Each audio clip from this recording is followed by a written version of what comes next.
Today's makeover is fit for a princess. We've got an arsenal of colors coming in this restoration, from pastel pink to gold accents and maybe even a touch of sparkle.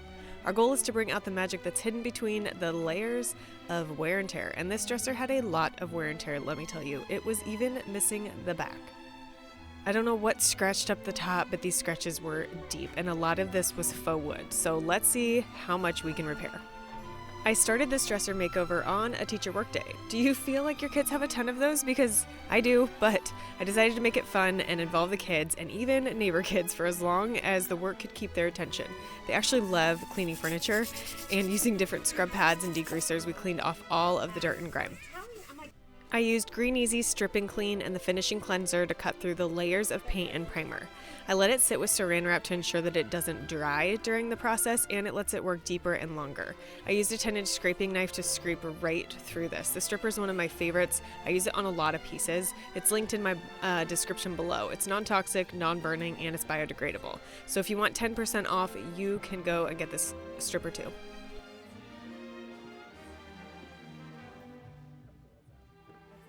For this particular makeover, it was so frilly and feminine that I had a vision of a soft Disney pink paired with gold. I knew I couldn't determine what to do with the top, either paint it or stain it, until I got it stripped down to see what the shape the veneer was in, or if it was even wood veneer at all. Once I got every layer off, I could see that the veneer was in excellent shape except for the edges, and so I have a plan for those, so stay tuned to see what I'm going to do. I'm using a really light grit steel wool with the finishing cleanser to get off the rest of the layers. Steel wool in heavy grits can really rip through wood veneer or wood in general, but when you use the zeros, so any of the higher than 2 zeros, it just gives it a really good scrub without stripping through too much of the wood. Now while the top of that dries, I'm going to move on to the sanding part. Now I tried to sand the body of this with my Surf Prep sander, which is a very expensive sander, and it comes with these foam pads that are great when you're working around curves. So on the drawers it was great, on the accents it was great, but on the body itself I needed a stronger sander. My DeWalt palm sander is a beast. I do have to wear a respirator with this one because it's not dustless. I don't have it hooked up to anything, and headphones because it's really high decibel. But it got right through all the paint. It got rid of all the damaged parts on it, and I was able to see that the primer was in excellent shape. On the top, I used a lighter grit sandpaper, a 150, to go at the veneer. With veneer, you don't want to burn through it. So you'll see at that front top there, I'm going to burn through it just slightly, trying to get some of those deep scratches out. But you want to go with the lightest grit possible to see what you can get off before you go deeper, because once you strip through that veneer, you can't really do much about fixing it.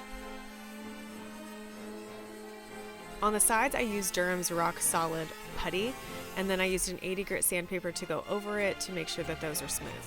Once everything was done being cleaned and sanded, I got out my vacuum and made sure that I got all the dust off.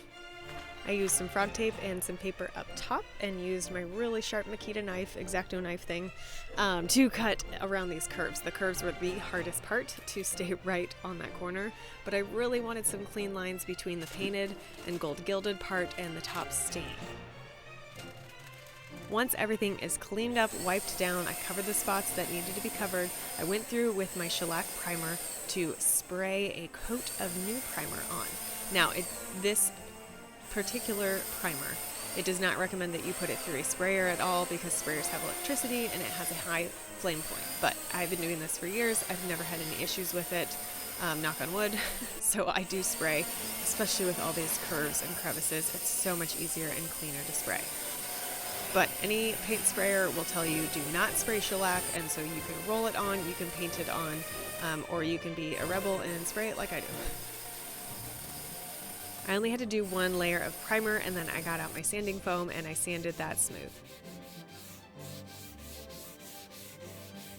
Dixie Belle Paint Company sent me a gift card for some paint, and so I picked out this tea rose from them. I have enough to do like 10 dressers because this paint goes such a long way. And I tried it on the feet first. I knew that I couldn't spray the feet because of the shape that they were. It just would have been really hard to not overspray everything.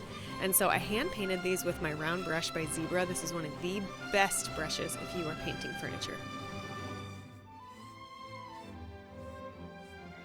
For the body of the dresser, I am using a spray gun, so I'm using a HomeRite spray gun. This is one of the basic beginner spray guns you can get, so I'm showing you that you can run Dixie Belle through it. You do need bottled water to thin it out in a mixing cup and then pour it through your micron strainers, and all of this equipment and little tips and tricks is in my storefront, so make sure you check the description below.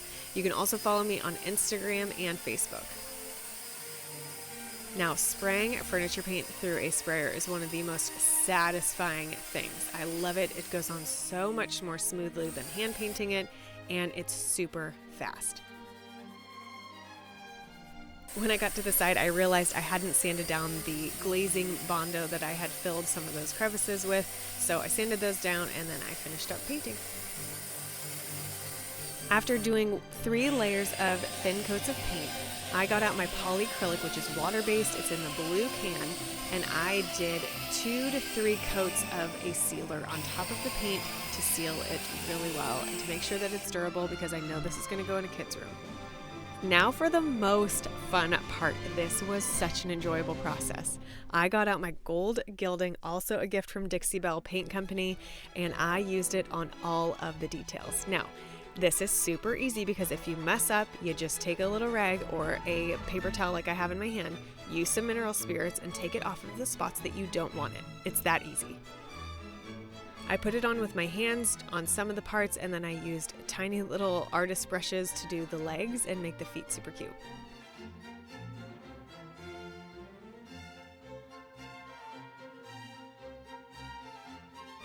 Any type of accent like this is so fun to work with. I literally was deciding as I went where I wanted the gold. No, I didn't want it there, so I wiped it back off. Like you just get to be creative in this process, so enjoy gold gilding.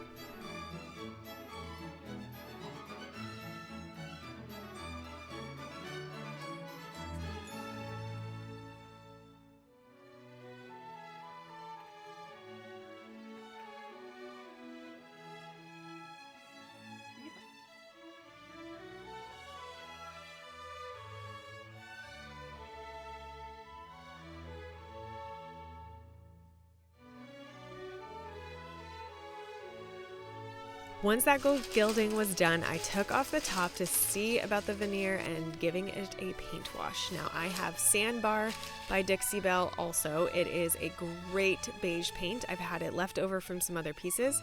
I cleaned off the top with mineral spirits, and then I used some of that Sandbar. I mixed it up with water, and I probably could have used a lot more water. It was still pretty thick, and so from this splotch of paint that I also dripped down the side, I just got a really wet rag and wiped it all over the whole top. I haven't done many paint washes, so I'm not super experienced in them, but honestly, this is so easy. It's just paint and water, and you're just wiping it on and wiping it back to where you get it as thick as you want or as thin as you want. And I wanted to see some of the wood grain, so I wanted it pretty thin and pretty uniform across the top. And so the last strokes that I'm going to give this is completely side to side.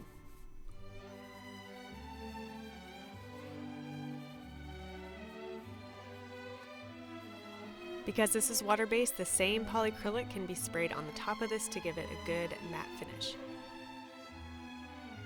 Now to fix the darkened edges. So I got back out that gold gilding, and any part that was burned through, I just went around the sides and I gave it that same glazing touch. On some of the corners or edges that were more burned through than others, I put more. This was super intentional, but it also gave it a really cool accent look.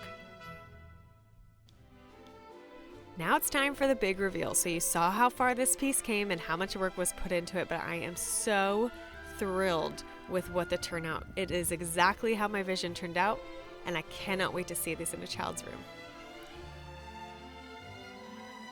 I hope you guys enjoyed this furniture restoration. What a fun piece. I know that you can do this at home, so if you were inspired by this, drop me a comment below and like and share this video.